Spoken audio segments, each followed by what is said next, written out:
Welcome to Badasses. I'm your host, Kai Armstrong. Today on Badasses, have you ever felt like a tourist in your own life, disconnected from the world around you? Today, we uncover how embracing that very discomfort, that feeling of being out of sync, can unlock your unique voice and pave the way for a life of profound connection and purpose.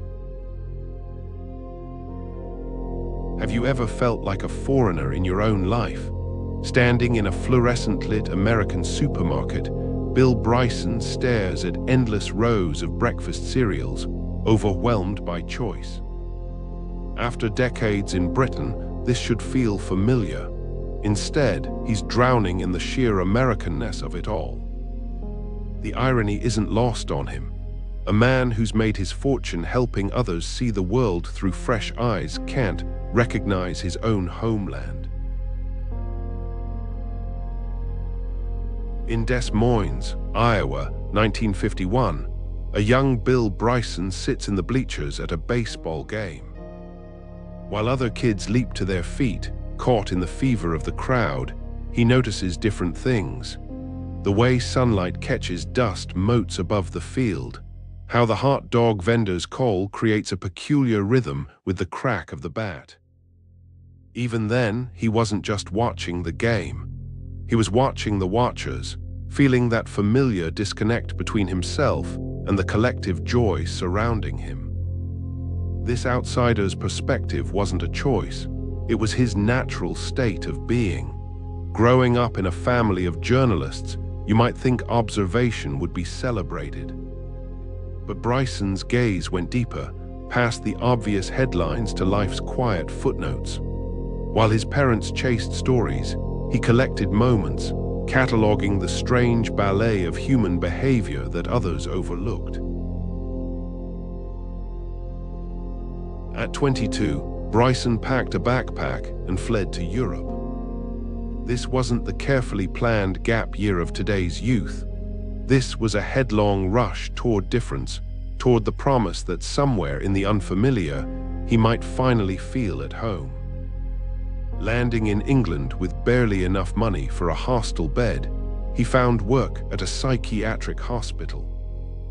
There's poetry in that placement, an observer of human nature working among those who see the world differently.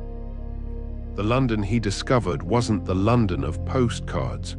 Working night shifts, he saw the city's underbelly, its quiet corners where reality frayed at the edges. In the hospital's fluorescent-lit corridors, among patients struggling to find their own version of normal, Bryson began to understand something profound about belonging. Perhaps being normal wasn't the goal. Perhaps there was power in seeing things sideways. The typewriter came into his life like a confession booth.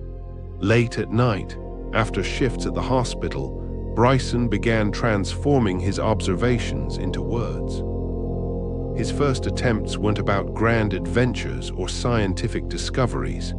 They were about the mundane magic of everyday life, the peculiar way British people queue, the silent drama of a rainy bus stop, the ritual warfare of suburban garden maintenance. His breakthrough wasn't in the writing itself, but in the realization that his perpetual sense of displacement was actually a gift. Through the lens of gentle humor, he could bridge worlds. He could make the familiar strange and the strange familiar. In doing so, he found his voice, and more importantly, his purpose. If you're enjoying Badasses, please like, subscribe, and scan the QR code for our free 7-day email course, The Mental Fortitude Challenge. Explode your confidence by channeling strategies from Roosevelt, Bruce Lee, and more. Now back to the episode. Success brought its own form of displacement.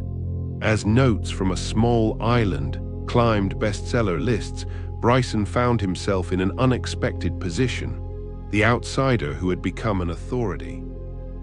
British readers embraced his gentle mockery of their customs, while simultaneously questioning his right to critique them. During one particularly tense radio interview, his jokes about British peculiarities were met with uncomfortable silence. The message was clear: you can be here, but you'll never truly be of here. After decades abroad, Bryson decided to return to America, but homecoming proved more complex than simple geography. The America he returned to was both achingly familiar and utterly foreign. Shopping malls had replaced the downtown stores of his youth. Cars had grown larger, portions more enormous, conversations louder. Everything felt supersized, including the disconnect he felt.